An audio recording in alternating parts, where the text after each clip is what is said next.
Hello, everybody.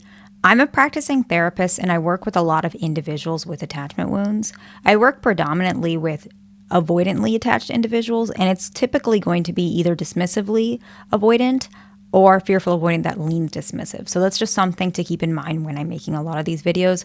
Also, take everything I say with a grain of salt. It's just based on my perspective, experience, and education, okay?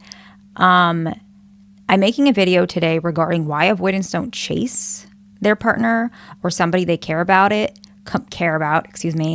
and this was requested a lot. And I think a lot of individuals get a little confused about this, and I actually hadn't really considered that this was something that some individuals did not really understand. So I think it was really important that a lot of you guys requested this because it helps me to know what you guys are looking for or what questions you have that I am not aware that you guys need to know. So the main way we're going to break this up is first why they don't basically initiate, and then kind of ways to help your partner learn to be comfortable with initiating and not be so afraid of rejection and be more comfortable with the value of relationships in general. So there's going to be those parts in this video. So let's go ahead and jump right in. So the first one is, how do I word this? This, I guess, would be in the context of a breakup, I would say, because this is the first thing that came to my mind. Let's say an avoidant individual and you kind of broke up or decided to take a break, or maybe you feel like the relationship is slipping. What the individual does, a lot of couples who are in a relationship who are not avoidantly attached, they want the relationship to work. So they're going to fight for the relationship. They're going to chase their partner in this moment, right? Now, avoidant individuals don't do that. Actually, let me correct that. Some do, especially if they really care about their partner. But sometimes it takes a little bit of practice. It sounds weird, but let me explain it. Basically, in their mind, they feel like the decision for you guys to break up has already been made. So they're actually focusing on covering their emotions and coping with the feeling of loss instead of trying to fight for the relationship, because they feel like, especially if they feel like they're the one that made the mistake that's causing the relationship to have issues, they are battling with a lot of their own wounds, and they can't heal that necessarily immediately. So typically what's going to happen is they're going to lean towards breaking up instead of fighting for the relationship. Now, if this happens, and I'm going to get more into this later in the video, but if this happens, it's very important to ask your partner what they want. Let's say your partner, you guys are fighting and maybe they're starting to crash out and they're saying like, this relationship isn't working. We're always fighting. Maybe we should break up. A lot of avoidants do that when they're upset, right? They don't mean it though. So what ends up happening is after the argument gets a little bit calmer, I would actually recommend, well, if this is what I see works, I'm not going to recommend anything, but if you ask your partner, what is it that you actually want? Do you want us to break up? Because I don't. If you say I don't, then the fear of rejection goes away and it feels like the decision already is not made. So they have a choice. Usually they will be honest with you and say, no, I don't want to break up. I was just upset. So that's just something to keep in mind. Don't be triggered when your partner's crashing out. I know it's hard, but it's something to remember. The next one is it puts them in a perceived vulnerable position and they're too afraid to look weak. And they're afraid to get rejected. And honestly, this is a common one too. They're also afraid to be like made fun of by their partner. And I know that sounds like very paranoid, but a lot of avoidants feel that way. And sometimes they don't realize it, but deep inside, that's what it is.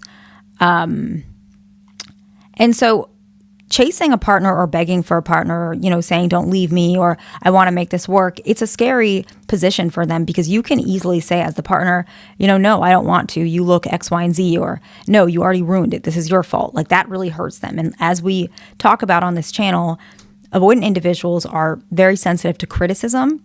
And so this is an opportunity where they can be criticized and they don't have their walls up. So it's going to really, really hurt.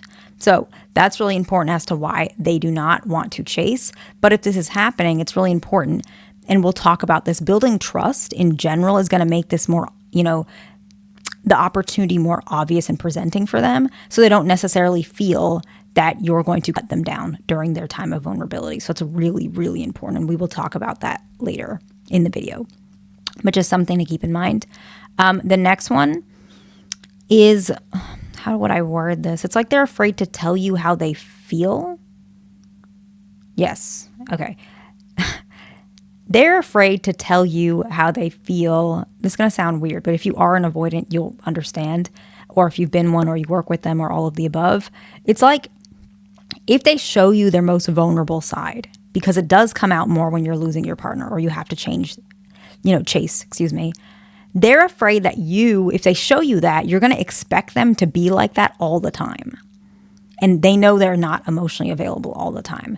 Like they can be there consistently, but they can't be like 100% loving. Like it's hard for them. Like anxious individuals and even fearful leaning anxious, but especially anxious and even secure, it's really easy to be loving like right away. Avoidant individuals, sometimes they need a little bit of a push. And so the fact that this is happening, it's happening naturally. So a lot of their feelings are flooding out, but it's not going to show up like this all the time. It might get better over time, but they're afraid that you're going to expect this. So sometimes they withhold this. I know this sounds really weird.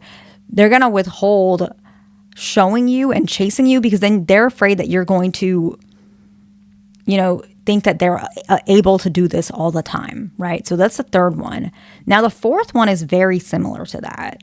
But basically, they're afraid that if they chase you and show their vulnerability, you're going to take advantage of their feelings now that you know their feelings, and you're going to manipulate it to try and make them constantly chase you. So really similar to the first one. The first one is more like, not the first one, the third one, the one right before this, where they think you're going to expect that all the time. But this one, the fourth one, is like, that you now know how to get them.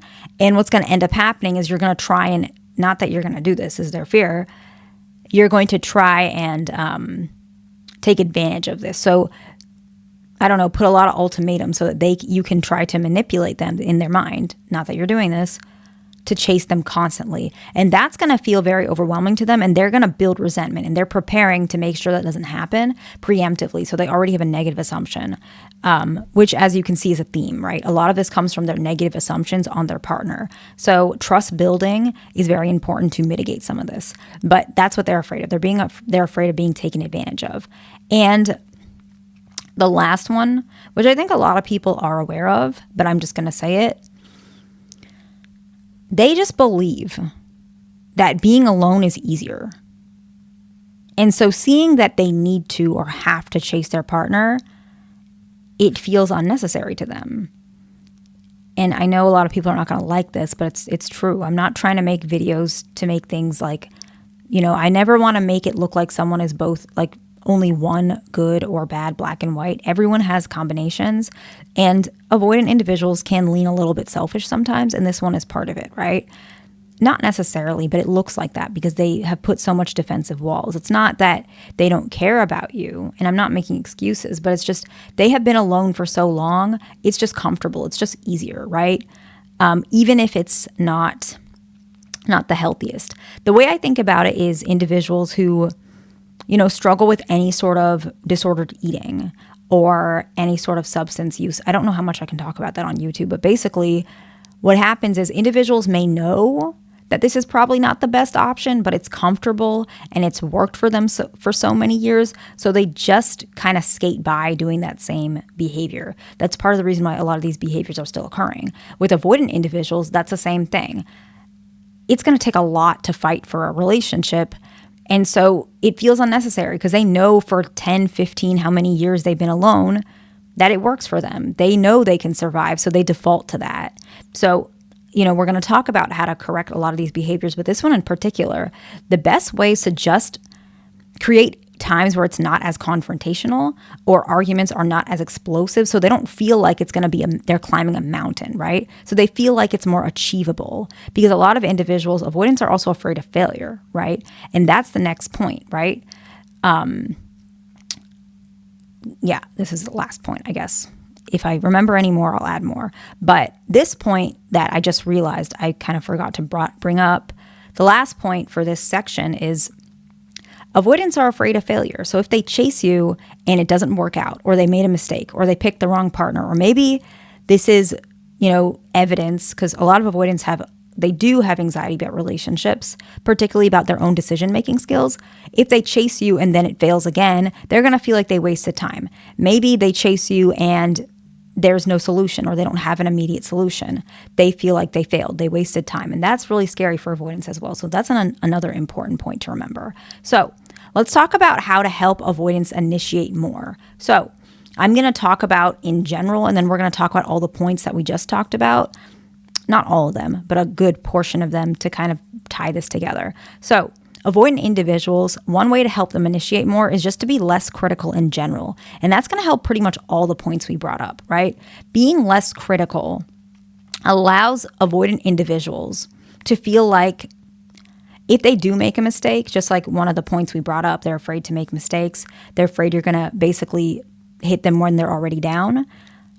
If you're less critical of them, they begin to trust you and feel like they can open up their vulnerability, and you're not going to, embarrass them or hurt them or make fun of them or make them feel like all their efforts that they put into about trying to show their feelings is going to be cut down with an insult if they, failed or didn't do it, up to a standard that they know maybe they can't reach right away.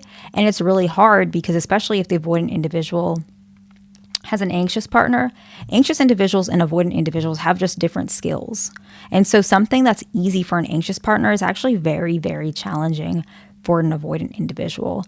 I saw a comment on one of my other videos that was kind of in a mocking sense, and I removed it, but because I just felt like it was too negative. But it was basically mentioning that it's so funny how avoidant individuals, it's so hard for them to open up about basic things like what they're eating or what they're doing in their life. How does that show that they love someone? That's the bare necessities. But it was much more negative than that. And that came across extremely critical. But see, for an anxious individual, which to me, I'm not sure because I can't assess them because it's a comment, but they seemed more on the anxious side, right? And based on their skill set, how they were saying it's so easy. And they were already so critical, but I don't think they realized how critical that sounded. And just because it's easy for an anxious person to open up and talk about what you like to eat and your favorite foods and what, happened when you were little, maybe when you were playing sports, you hurt your knee. Avoidant individuals, these are very vulnerable things because they think it's embarrassing, first of all. They also think that you may take advantage of them. They also may think you will judge them. I know it sounds very strange. Avoidant individuals, as if you're a partner of an avoidant, they're sensitive about, very specific things. And these things that make them who they are is very embarrassing. It just is. They're afraid that can hurt, that you can hurt them. And so being less critical of them sometimes is not just pointing and making fun of them directly. It could be how is that difficult for you? This is nothing.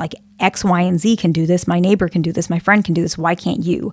That still comes across as very critical, and it's very hurtful because opening up is very challenging for them. So it's just something to remember. The next one is offer praise and acknowledge when they do initiate. I really like this one. Basically, it's reinforcement. It's a reinforcement technique, behavioral psychology, right? Reinforcing an individual that, that was good, or I do appreciate that. And a good way to actually help an avoidant and also connect at the same time is by saying, I really appreciate that you opened up to me. That made me really happy.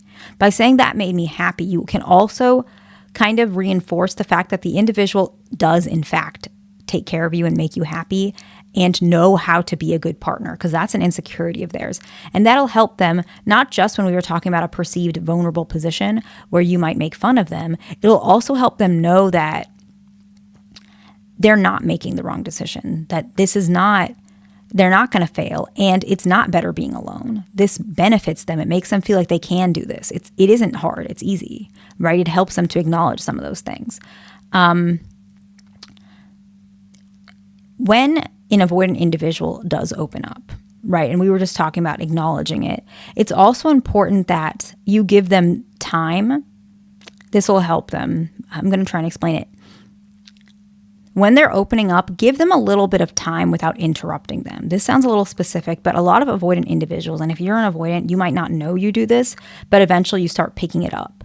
I know it takes a little while. I can completely understand that. But sometimes when an avoidant individual is expressing their feeling, you might not know they're trying to be vulnerable with you. So when you're noticing they're tripping over their words or they're trying to take time to talk, try not to interrupt them or not interrupt them. Okay, so in in a conversations can be very fluid, right? They bounce off one another. But sometimes what happens is if that pace is too fast for an avoidant individual, if they're trying to open up, they end up feeling a little rejected, or not even rejected, but they just feel like they didn't have enough space to open up. So if you're noticing they're talking a little bit about their interest or their family or their lives, pace it a little bit and slow down a little bit to let them take time to talk, even if it sounds like they're going off into a tangent or it sounds very detached, but they're trying to tell you something. Give them a little bit of time. And when they do, also, respond in a natural way instead of appreciating and talking down to them. I know this is a weird point, but it's kind of important in saying like, oh, I'm so proud that you opened up. Because if you say that, they're going to feel like they're talked down to. Just respond as if it was a normal conversation, and that will really help as well. So that's the third point. And the fourth one is just be patient with them and know that it can't happen right away. Understand that they're not going to chase you very likely right away. They're an avoidant individual. Like if you're with an avoidant, you're with an avoidant. You can't make them secure, not right away. And so it's very important to be patient, okay? And so that's kind of the points. Now, particularly for some of the points that I mentioned earlier, I want to just make a little bit of specifics about certain things. When I had mentioned earlier that sometimes avoidants crash out and they say, we should break up or whatever it may be, it's really important, and I've mentioned this, but it's really important to not let that scare you, because what's going to happen is if you react, that's only going to pull them back as well. Sometimes you're going to have to fight for the relationship. And I don't mean fight in a way where you're going to beg. It means that you're going to stand confident and mention, I still feel like we can make this work. I don't mind adjusting myself, but I think if we can work together, put our heads together, we can find a solution. And I also think, it's probably not worth fighting over. This is not something to break up over. It's not that big of a deal. I know I made it seem like a big deal. Sometimes I just feel that way. It's nothing to do with you. I don't think it's that important. I think that we have a lot of good, and I'm overall satisfied with this relationship. How about you? It helps them to calm down, right? And when they feel like they're afraid of looking weak or they're afraid of being made fun of, they might not tell you, but in general, reinforce them any sort of moment where they open up or anything they struggle with. Act like it's a normal thing. Don't make it like highlighted, but just mention, if they open up about maybe they were bullied when they were a kid, you can mention, I can completely understand that. It's really stressful. I remember, I was bullied as well, just to make it a little bit easier, because avoidants don't like the spotlight on them. So sometimes take a little bit off while still letting them talk. And, you're overall happy. Later, you can emphasize, I'm really happy that you opened up. I like doing that with you. I like opening up. But don't put it in a way where you're like, oh my gosh, I'm so happy you opened up. I'm so proud of you, because it makes them feel almost like an infant or a child, and that can feel disrespectful. And in general, always be understanding that both of you guys are, you're trying to make a relationship work, and there will be moments where there's up and down, but I'm never ever telling you to be with somebody who doesn't treat you right. Avoidant individuals can change, and they have the capability to change. So if your partner is not making any effort to change, that is a sign that, no matter how hard you work, it may never, until something really serious happens, they may never get the clue that they also have to change. So just take care of yourself and protect your heart, both of you guys, okay? And if you are the avoidant partner, understand just understand that you can sometimes expect a lot from your partner without communicating it. A lot of these points that I brought up, a lot of it is not communicated. So your partner is left almost feeling like they're guessing. It's okay to expect things from your partner, but it does become challenging when your partner doesn't know what you want. So take effort to explain how you feel, and also set appropriate boundaries when you feel like your partner is crossing your boundary, because sometimes they just don't know. Thank you for watching. Please subscribe, like, and I will see you in the next one.